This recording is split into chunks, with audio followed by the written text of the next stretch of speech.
Assalamualaikum warahmatullahi wabarakatuh. Adik-adik mahasiswa, selamat datang di video pembelajaran blog Ilmu Bahan dan Teknologi Kedokteran Gigi. Sebelumnya saya perkenalkan diri, nama saya Ike Damanyanti Habar. Saat ini saya bertugas sebagai Ketua Departemen di Prostodonsia Fakultas Kedokteran Gigi Universitas Hasanuddin. Saya menjadi salah satu tim dosen yang akan membawakan materi dalam blog Ilmu Bahan dan Teknologi Kedokteran Gigi. Pada kesempatan kali ini, saya akan membawakan materi yang berjudul klasifikasi, komposisi, sifat, dan cara manipulasi dari bahan cetak, non-elastik, dan bahan cetak elastik. Seperti kita ketahui, dalam dunia kedokteran gigi, sangat banyak perawatan yang memerlukan pembuatannya secara tidak langsung atau dilakukan di dental laboratorium, seperti pembuatan gigi tiruan lengkap, atau mungkin juga adik-adik pernah lihat ada yang dibuatkan gigi tiruan sebagian lepasan, mahkota tiruan, gigi tiruan jembatan, atau mungkin adik-adik pernah lihat ada atau mungkin adik-adik sendiri ada yang sudah pernah menggunakan alat ortodonsi cekat. Alat ortodonsi ada yang sifatnya cekat dan ada juga alat ortodonsi yang lepasan. Kemudian ada juga beberapa perawatan di bidang kedokteran gigi yang memerlukan pembuatan restorasi indirect. Artinya restorasi yang dibuat tidak langsung dalam mulut pasien tetapi dibuat di dental laboratorium. Dan kemudian ada juga perawatan yang menggunakan dental implant. Nah, banyak alat atau piranti kedokteran gigi yang dibuat di luar mulut pasien tentu membutuhkan yang disebut model tiruan, baik jaringan keras dan jaringan lunak. Adapun akurasi ketepatan dan efisiensi fungsional alat tergantung dari seberapa baik model dapat meniru jaringan normal di dalam mulut. Akurasi model ini juga tergantung dari akurasi cetakan yang didapatkan. Seperti contohnya pada pasien yang sudah kehilangan seluruh gigi. Bisa kita lihat di sini, ini adalah cetakan ya. Jadi kita untuk pembuatan gigi tiruan lengkap tentu tidak bisa kita lakukan secara langsung di mulut pasien. Olehnya itu kita membuat cetakan kondisi di dalam mulut pasien. Nah, ini adalah contoh cetakannya. Seperti juga pada prosedur pembuatan gigi tiruan. Tentu pembuatan gigi tiruan ini tidak dilakukan langsung di dalam mulut pasien.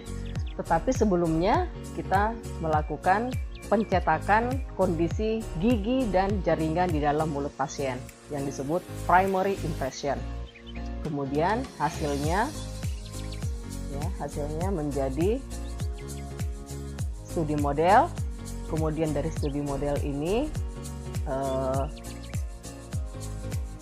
dilanjutkan dengan rencana perawatan, kemudian mode and preparation, kemudian dilanjutkan dengan pencetakan kedua untuk mendapatkan model kerja. Setelah itu dikirim ke dental lab. Nah, model ini yang akan dikirimkan ke dental lab dan tekniker di dental lab yang akan melakukan pekerjaan pembuatan gigi tiruan. Setelah selesai dikirimkan ke dokter gigi.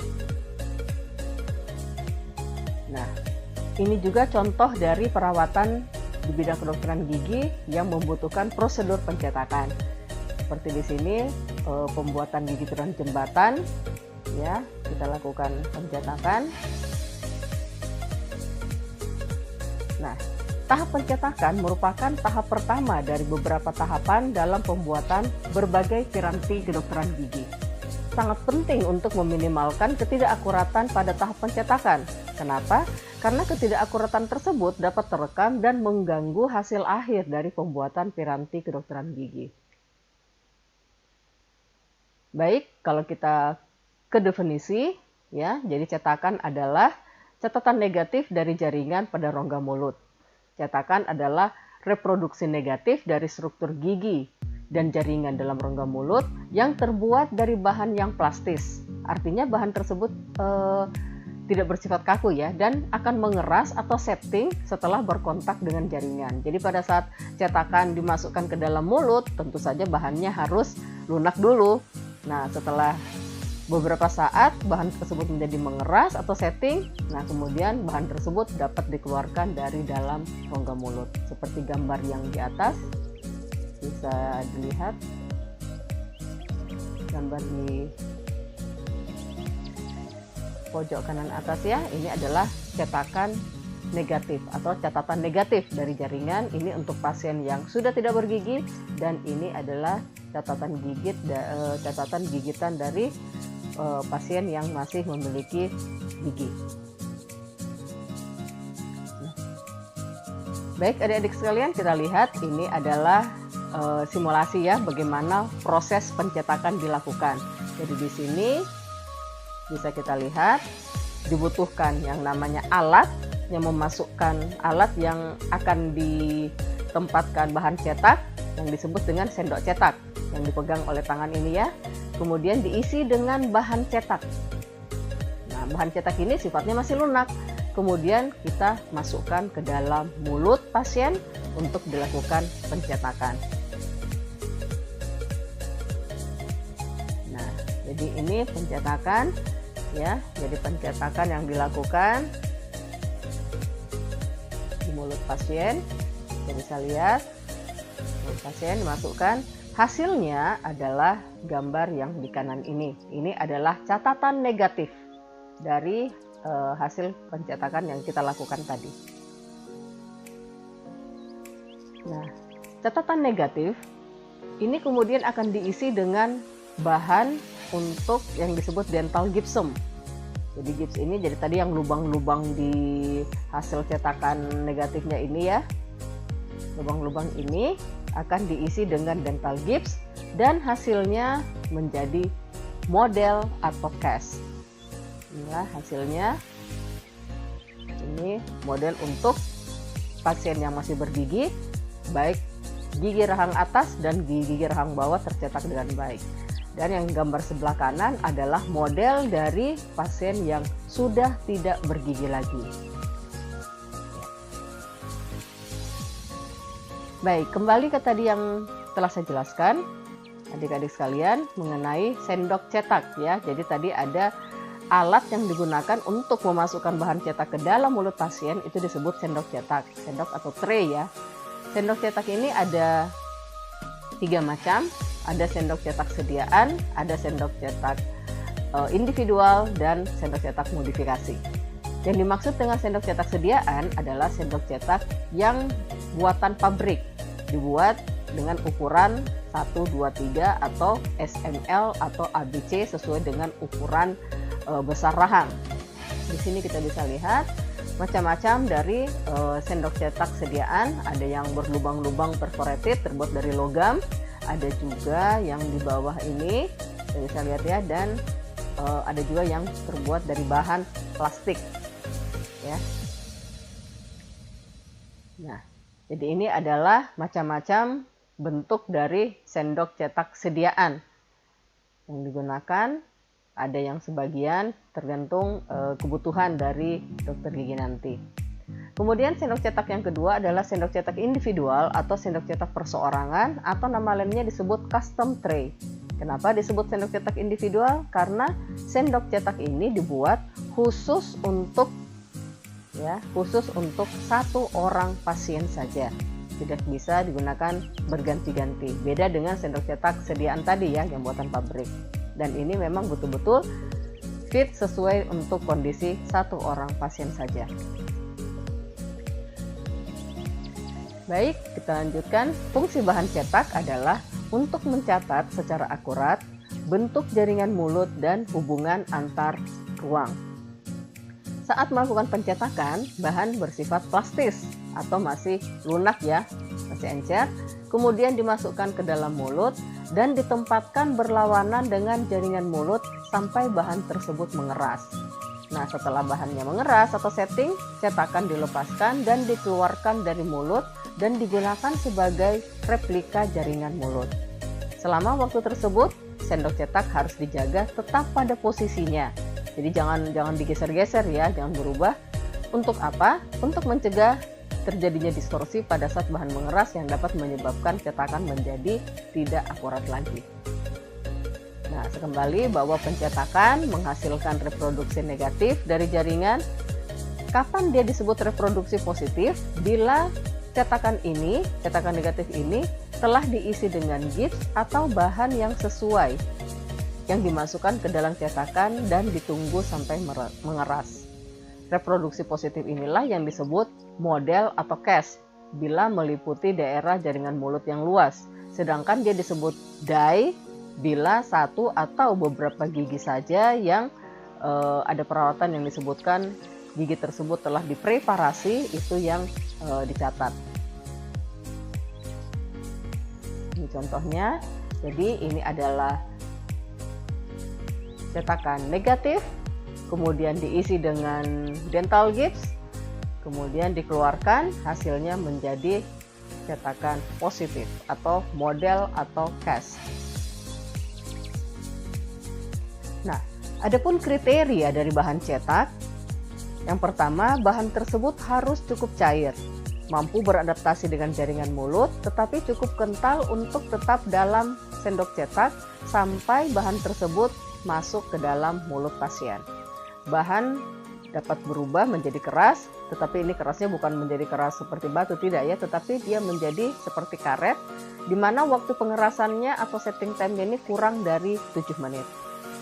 Cetakan mengeras tidak berubah atau robek ketika dikeluarkan dari mulut.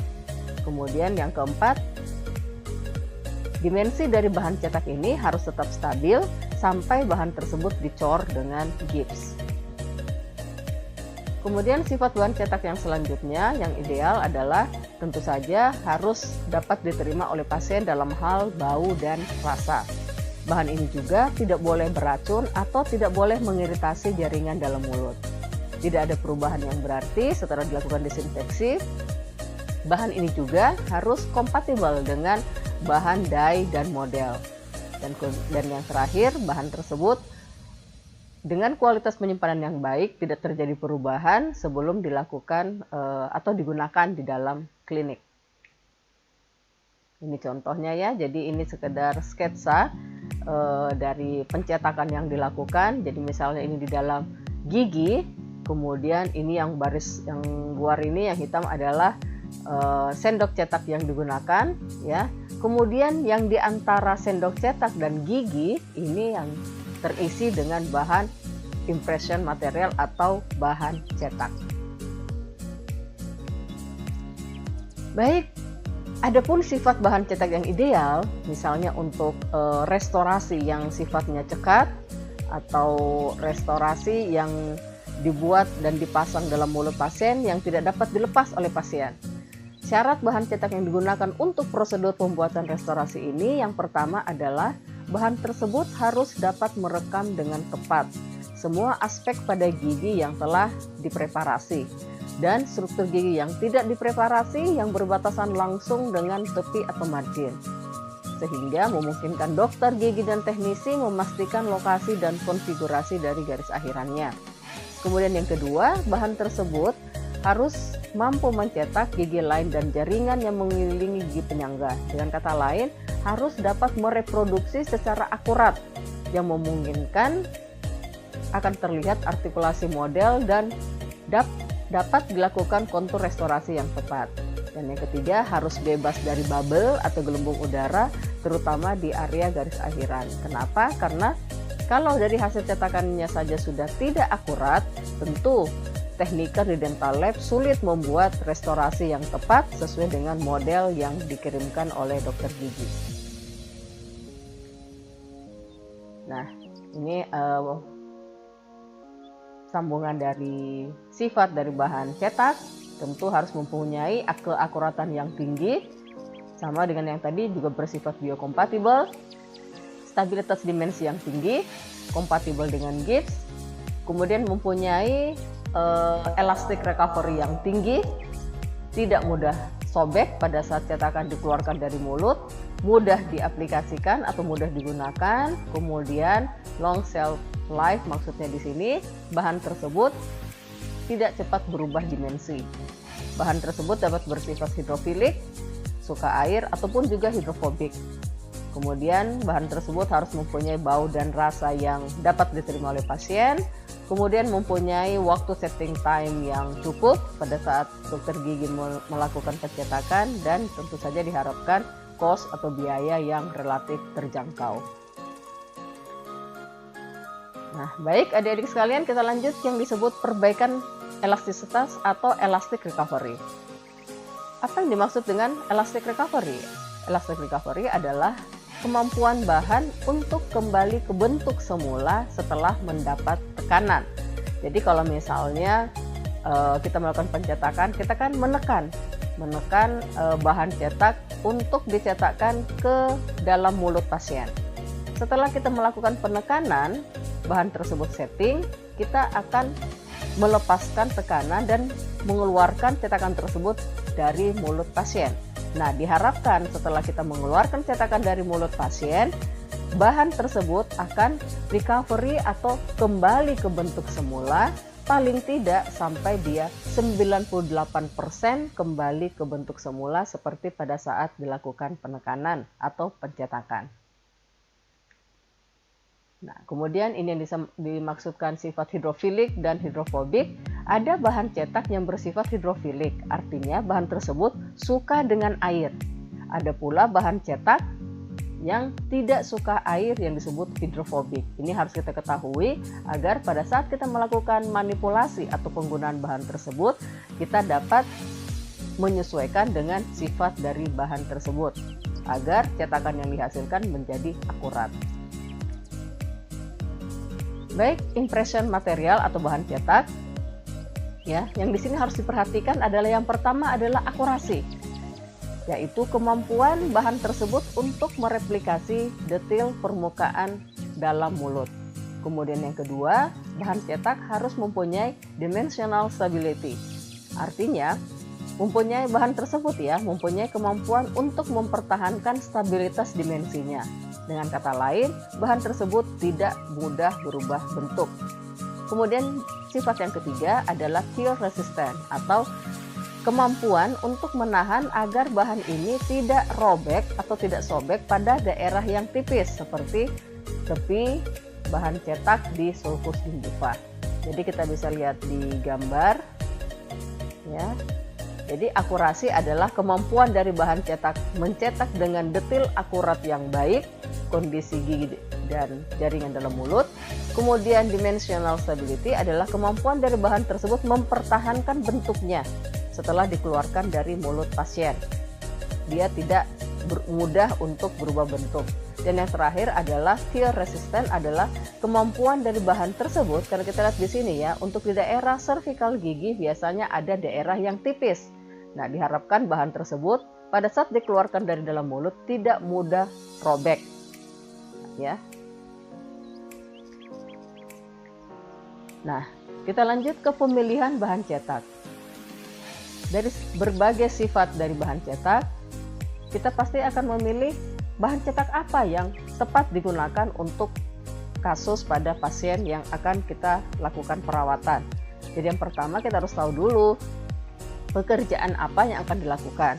Nah, di sini pencetakan ada dua. Ada yang disebut pencetakan pendahuluan, yaitu pencetakan yang dilakukan sebelum dilakukan perawatan pada pasien.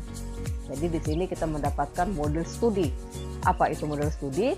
Model studi adalah hasil dari pencetakan pendahuluan, di mana pada model tersebut dokter gigi dapat mempelajari kasus pasien tanpa perlu pasien ada di dekat dari dokter. Kemudian pencetakan akhir. Apa itu pencetakan akhir? Pencetakan akhir adalah pencetakan yang dilakukan untuk hasil dari cetakan tersebut dikirim ke dental lab untuk dibuatkan tiranti kedokteran gigi yang dipesan sesuai dengan kasus pasien.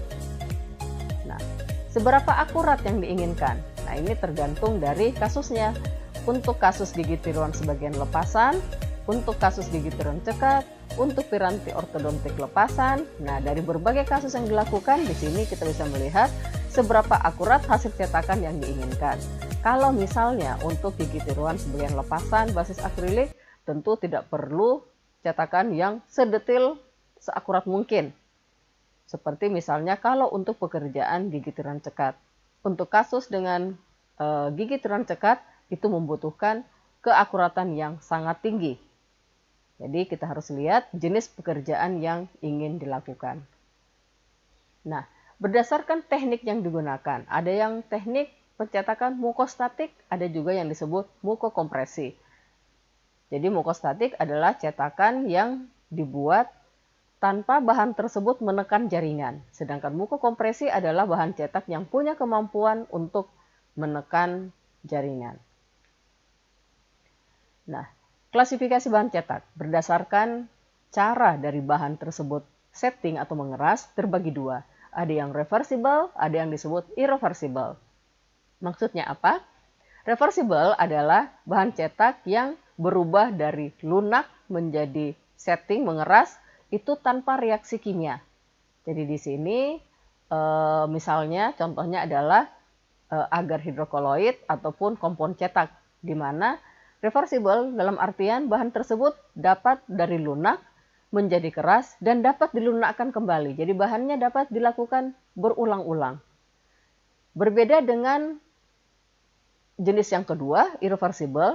Irreversible ini terjadi dengan reaksi kimia. Contohnya bahan cetak hidrokoloid alginat, pasta zinc oxide egonol, plaster of Paris, dan bahan elastomer. Bahan tersebut dari lunak menjadi setting mengeras tidak dapat kembali lagi ke bentuk semula menjadi lunak.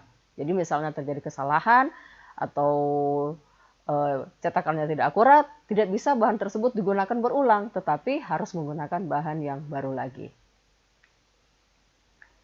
Nah, kemudian klasifikasi berdasarkan penggunaannya.